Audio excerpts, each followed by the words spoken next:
little bit of a rarer sight for us at the moment, being on Dry Arabia again, but we have returned. Welcome back, folks, to the 1v1s.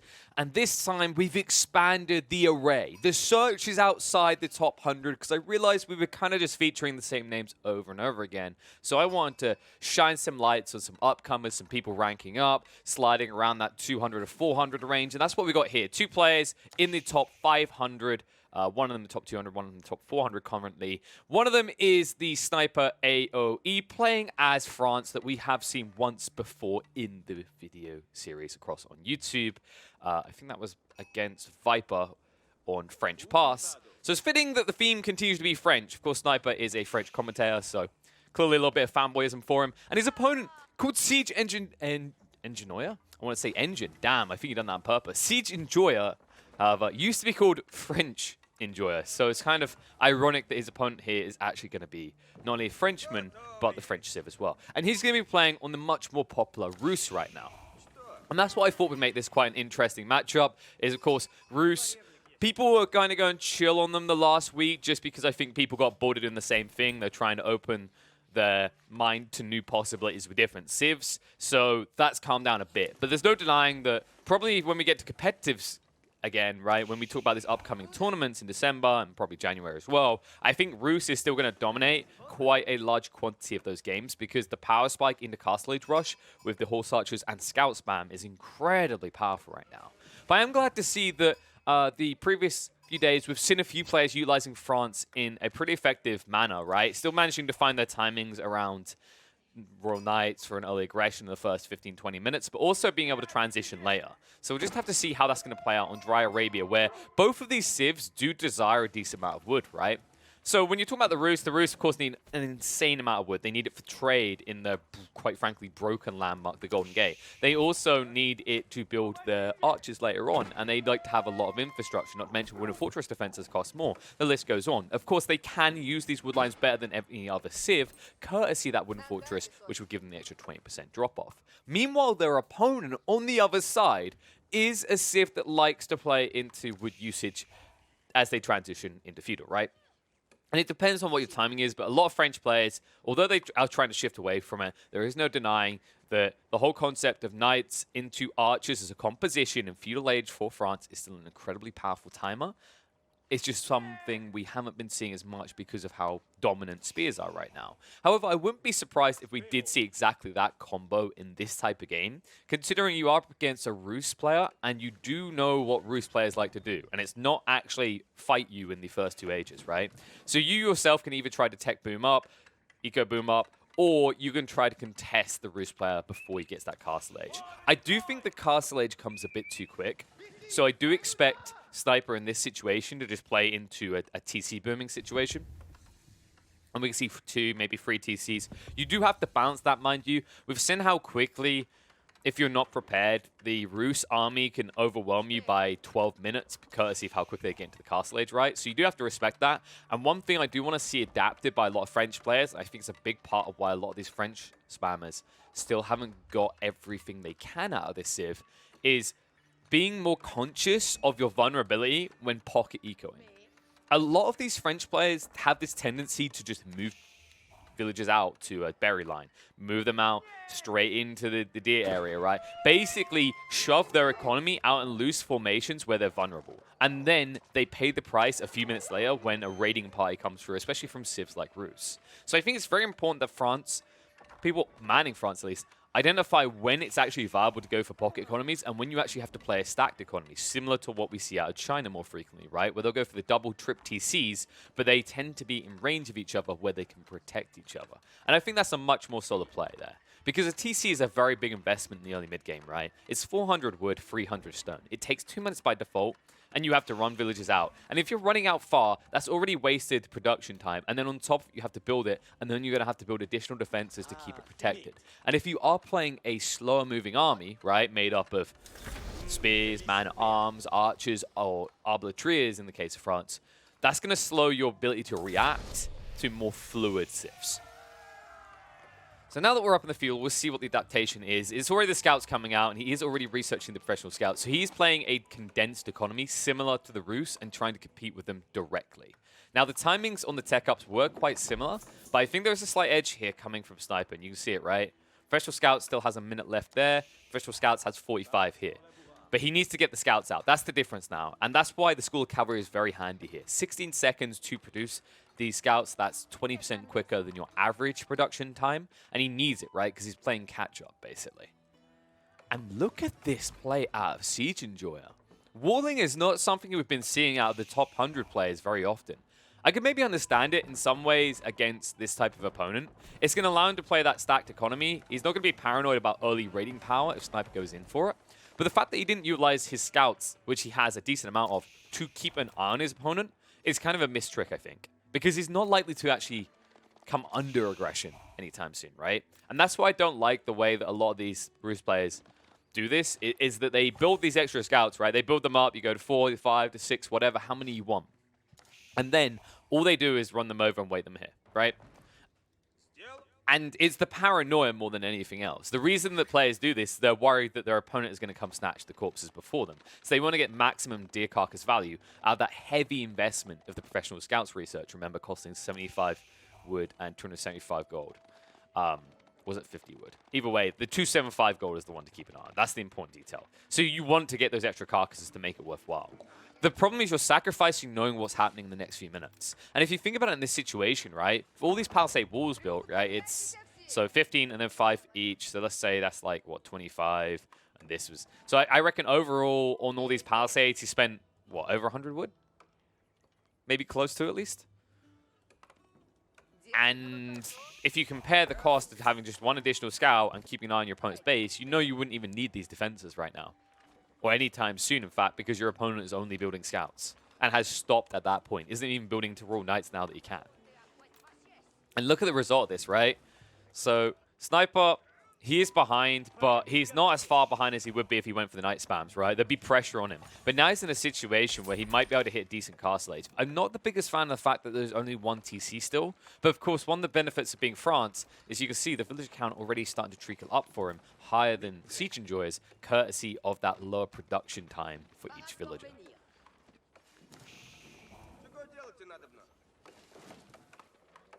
No wooden fortress is a big surprise to me. I think that's actually another little trick that a lot of these players in this situation are missing. If I get a generation like this where both my tree lines are disconnected, a wooden fortress pays for itself. And you have ridiculous surplus right now. I know you're trading a lot of it, but you've still got enough to actually grab a wooden fortress here, and then it'll affect both of your wood lines. We'll see if that comes back to bite him a little bit. In the meantime, is starting to build in the Abbey training now. Uses 11 people to get it, so he's rushing forward. And a big part of this is him playing blind, right? He's paranoid about what Sniper is doing. If he had God Vision like we did, he probably wouldn't rush this with 11 people. He might have a few more just keeping the production rates up. But he's concerned that he's going to be attacked in the next minute or two. Or more importantly, even if he's not, he's hoping that it's one or the other, right? Sniper's either got a lot of aggression early, or he's completely vulnerable now. But how long will he remain vulnerable is the important question here. You can see Guild Hall is already under construction. This is going to be delayed compared to Siege Enjoyer. Less people working on it, and he started it later. Double archery range already being dropped with the blacksmiths as well. Very important to get those in conjunction. I think a lot of people jump the gun. They go up to 4 archery ranges before they can sustain. Usually the kind of threshold you're looking for is around 30, you can maybe sustain 3 archery ranges or 2 in a blacksmith. And then 35, you can go up to a 3rd archery range. Then you're looking at 42 to 44 to constantly keep a trickle out for 4 archery ranges on the village account. Oh, and look at this move out of Sniper. He's like, I'm done with the scouts, so I'm going to get value. However, they have garrisoned heavily here, so he's got to be quick with this. And I love this move. More and more players have been identifying how useful this is. He grabs most of the carcasses and he drags them away. And meanwhile, in his base, there's going to be a similar snatch. But a horseman was built by Sniper. It's not going to be good enough to take out the scout, but it's going to be 4 compared to the 3 carcasses dragged away, right? So a good trade for him overall. Similar shenanigans, but Sniper definitely getting the lion's share of this trade. Also keep in mind, if Sniper chooses to start spamming out the Horsemen, it is a decent solution against the Horse Archers. Remember, Horsemen do get bonus damage against these Horse Archers as they are categorized as a range unit. And as you can see, you get the bonus damage versus ranged. So I wouldn't be against him just spamming out Horsemen in the early phases. And yeah, he's doing it. Really good read, actually, out of Sniper. A lot of players would bait themselves in with Knights, but what's the point? while you might eventually close gap on them as they stop to fire, the horse archers still have the same movement speed as a knight, right? So they should be able to back off regularly. Whereas a horseman, they outpace at 1.88 tiles per second. And I think he's going in for another snatch. Yeah, I think they both maybe are considering it. There you go, after all that, Sniper really not feeling the pressure at all. So he hits up into the Castle Age. He's spamming Horsemen out of 2 buildings now. And this is smart considering his opponent is likely only to build Scouts and Horse Archers, right? I think Roos players are being very one-dimensional in their approach to the game right now, and it makes them very susceptible to punishment like this. And keep in mind that it's 1 stable plus a 20% more efficient stable, so he will get his upgrades and his Horsemen quick enough that he can combat what his opponent is doing. There you can see it. Going to chase him away. And the problem is, as soon as you retreat, you're going to lose half your army, right? You can never actually get out of range of these horsemen. He is at least up to 3 archery ranges now. I would love to see Sniper bump this up. I don't know if he's going to be able to sustain the food long term, but because he's got enough carcasses for the moment, I think he could support 3 of these stables potentially. But I think he wants to give himself some breathing room for scalability. And that's why he's not double downing on the horsemen just yet.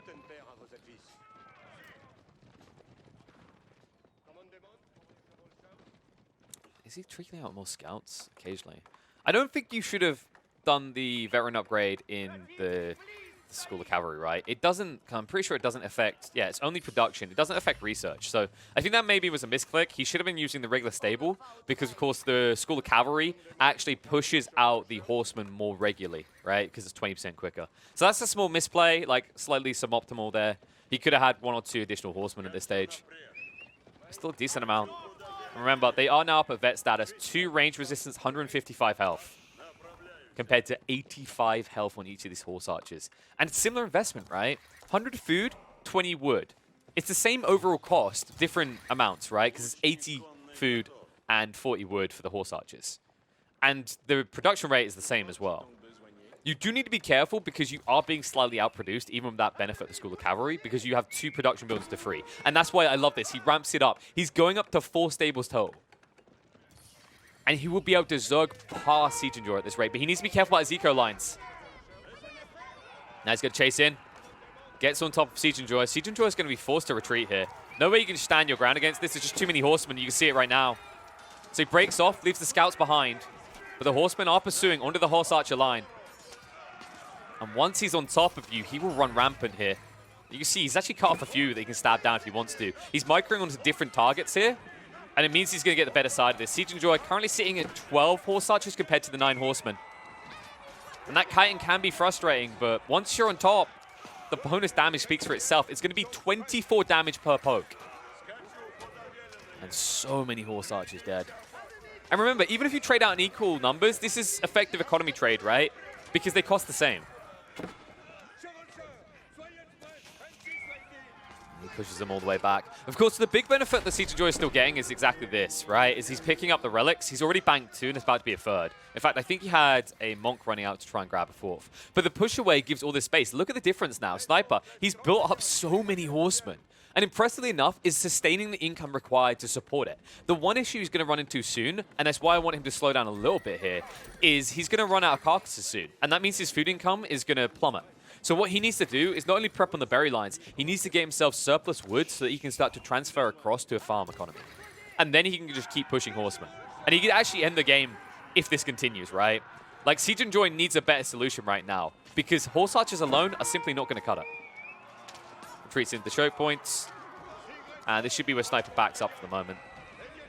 He could have sniped some economy here. He doesn't want to lose the horseman division for it, though. The unfortunate part about this is he wasn't able to prevent the relic gathering, right? So in the end, Siege Enjoyer still picked up 3 of these relics, and he's getting decent gold treacle now. And when we look at the income per minute, you can see he's competing with that of Snipers. In fact, surpassing him, despite the fact that he has nobody working on gold, as Roost players never do.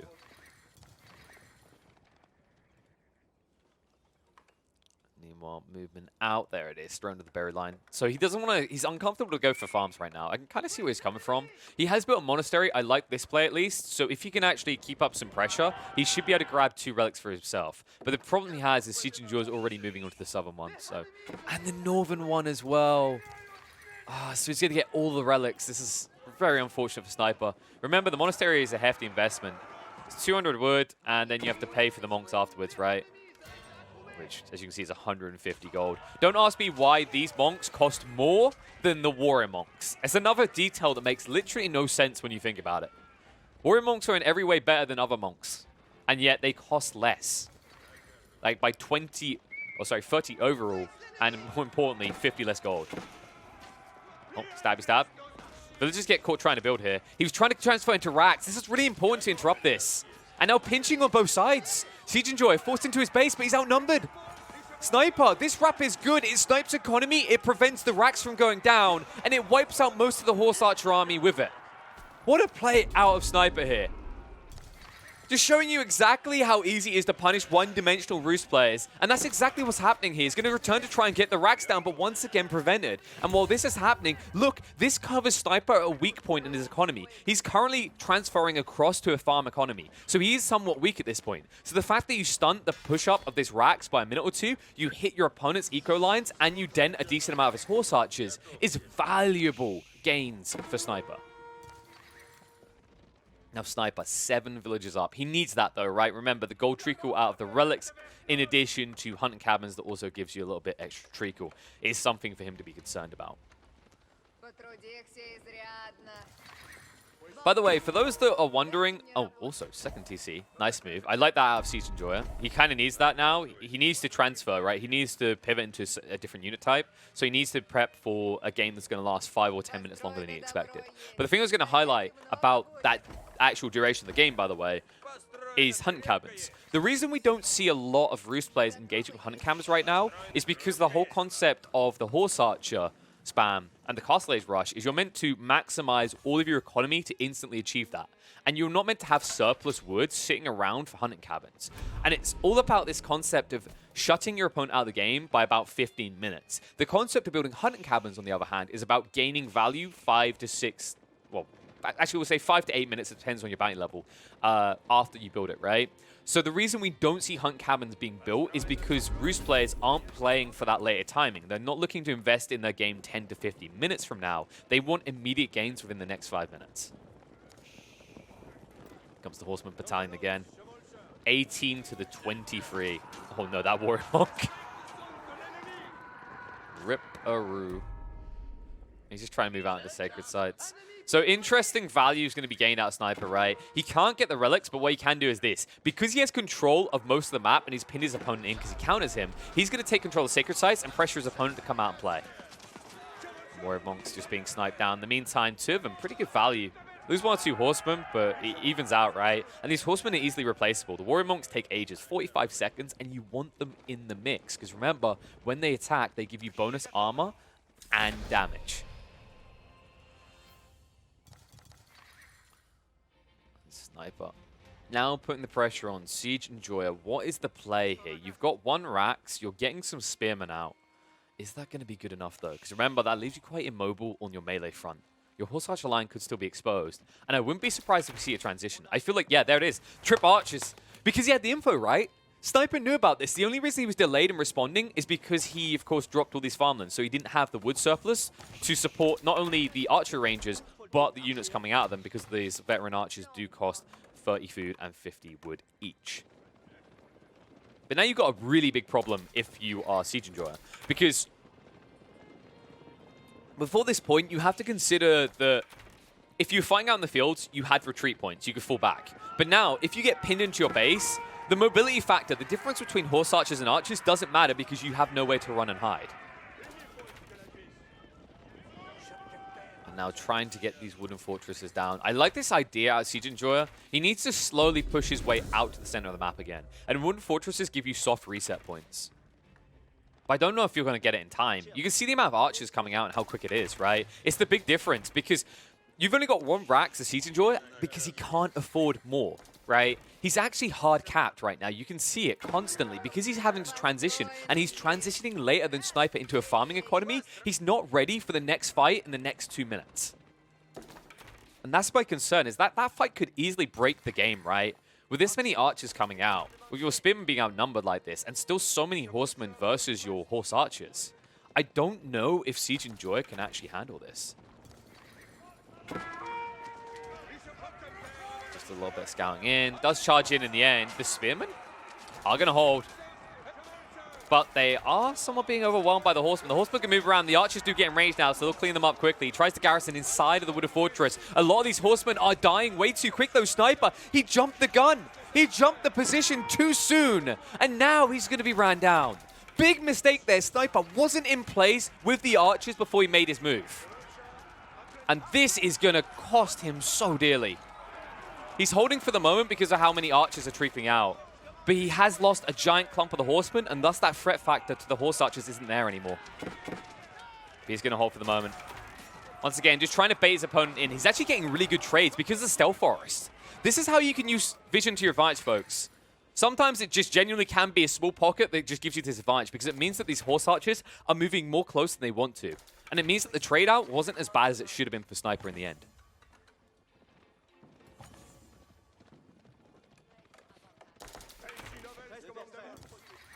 Horseman running out again. Easy to replenish at the stage. It is unfortunate to lose that many. It means that you're actually giving a little bit of breathing room to Siege Enjoyer.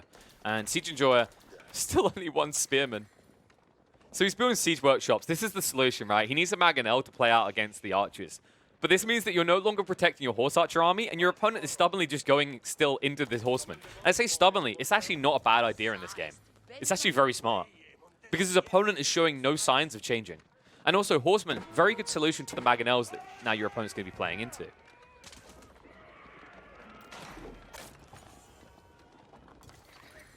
Siege Enjoyer. Just trying to get more of these defenses down. He needs the coverage to get the decap, right? That's the important detail here. He's going to move in for it now. That's going to force Sniper to engage. He's trying to just push more pressure on, right? He can't allow his Sacred Sites to ever be decapped now, because he might get outscaled. Pushes through, instantly kills the Warrior Monk, and pursues straight onto the Horse Archer line. However, he doesn't have the right formation. Look, they're clustering on top of each other to hit the same target. Missed opportunity from Sniper. Not using formations to his advantage means that he's clustered in on one target at a time. And it means that he could have actually sliced for a lot more Horse Archers in a smaller quantity of time compared to what he did, right? And that's why he has to break away. And at least turn around, start raiding onto the Wooded Fortress. A decent amount of Archers here, but the Horse Archers are supreme in this situation. More health, just as much damage. However, the Archers trading well, in fairness to them. And more Horsemen coming in. It's going to cause some micro-intensive situation. Siege Enjoyer looking like he's getting a better side of this, though. And with the static defenses as well, once again, Sniper's going to be pushed back. And I don't really like the way that Sniper's played this again. I think he needs to be utilizing formations. Folks, I think this is one of the most overlooked details. Even in the top 100, a lot of players don't do this. In fact, I think the only player I've consistently seen using formations regularly, outside of Staggered, obviously, to deal with Mangonels, is Guz. I think a line formation in this situation would have allowed you to hit into the Horse Archer line with so many additional Horsemen, right? He would have been able to just stab out 5, 6, 7 of these Horse Archers at the same time. Instead, because of the way that the attack click works, because of its behavior, you saw it time and time again. All of his Horsemen ran towards one target to begin with. And that's why he wasn't getting good trades. Now, at distinct disadvantage. The Horse Archer army continuing to grow. Siege Enjoyer, it might be a subtle shift in what he's built, right? It might be a subtle form of diversity here. But the Mangonel does mix it up.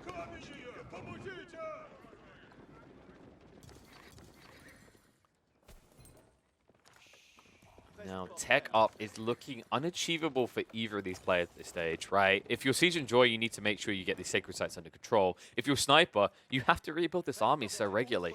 And his wood line is running out. He has already moved across the new one, but remember, as soon as you're done with these trees, that's going to be 17 villages that are inactive for almost a minute as they shift across.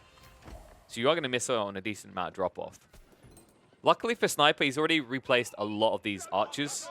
So it's not the end of the world. It's not going to miss out on that too much. It's more the fact that it slows down any further scaling on the farm front, right? He definitely needs to keep up the production rates of food so he can support the horsemen. And now the raid! They go in on each other, but Sniper barely any horsemen here. Meanwhile, Siege Enjoyer moves in with the Horse Archer army. After he gets the decap, the pressure is relieved, and now he can pressure onto Sniper's economy. So much is exposed here. He's trying to move across now. These horse archers move faster than the archer army, and the Tricolor horseman is going to be ineffective as they get sniped out.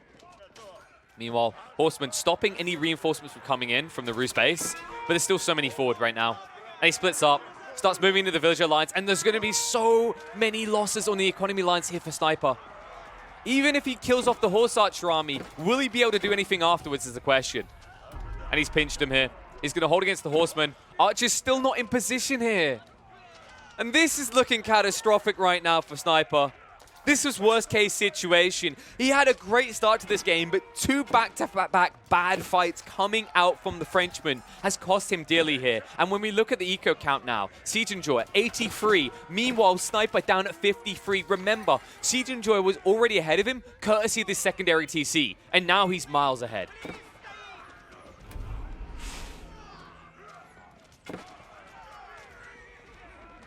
Only thing that Sniper is miles ahead in right now is the amount of graves that are going to be needed at his local church, because that hit has stunted him. And even more being found. These pocket economies, this was our concern, right? Sniper, he done exactly the same curse move that we've seen backfire for many a French player. They move out, they create pocket economies, they don't protect them. No walling, no outpost, nothing. And it means that once again, he loses another chunk of his villager count, and he can't afford to at this stage. He's now at a stage where he can't replace his army consistently because he only has 38 effective economy units. And these horsemen, this just looks like the pitiful attempts of a dying man now. The pressure's just been relieved. Yeah, you sniped out a few villagers here or there, but he got the down low info, right? He got in and he saw that TC now. And this is where Sniper, he has to just feel his heart sink to the floor, right? If it was 1 TC, it would be recoverable, right? Because you would have had a surplus due to the fact you're France. But the fact that you're up against 2 TCs now makes you realize just how daunting the task is of bouncing back in this game. And even these woodlines aren't for free anymore. The sprinkles. Sniper, it's already bad enough, man. Stop losing more. This is getting pure pain right now. It's just hard to watch, right? When you consider how well Sniper opened up this game, how well he played to begin it, the way that he's followed through has been, I think lackluster would be the understatement of the century. It's been pitiful. And I do think the big part of this, I'm just going to reiterate, it comes back to the lack of using formations. I think formations solve so many of his issues in those last 2 big fights, right, between the armies. I wouldn't really call this one in his base a fight. That was a trickling of dead units and a lot of civilians trying to, I don't know, raise arms against the chivalrous horse archers. I guess they're not so chivalrous that they're murdering civilians. Yeah, this is the all-in, I'm done if this works either way, win or loss, I'm done play from Sniper. As many battering rams as he can afford and go. He can't wait. Because he's far too outscaled. The problem he's going to run into is look at the Mangonels that have been prepped. The Mangonels and now the scout spam. He understands Siege Enjoyer. He just wants a front line that holds for the second volley of Mangonel shots. And if he has that, he has the game. And even more battering rams. Treb's at least going to be spotted out, and is most definitely dead. Poor little Trebs. Still a worthless unit in most situations. So pitifully slow. 0.75 movement speed per second. It's underwhelming. Now move in. Horsemen, they're outnumbered though. And once again, these static defenses come into play. The Vision player as well, he sees everything. He sees the Archer army, and he clusters onto it with the Mangonels. And now the Horsemen. Maybe you snipe one of these Mangonels, but you're going to lose the rest of the Horsemen. And with 2 Mangonels left, he'll be able to clean up the Archer army, and that should clean up the game. What a bounce back, though. Siege Enjoyer on the ropes after an amazing way for Sniper to open, but he failed to follow through when it was the most important. His microplay was off the mark, and that means that he loses this game. Great showing from both sides, showing you exactly how you can counter the Rus, but also showing you how you can bounce back if you pivot and transition into a multi-unit type army.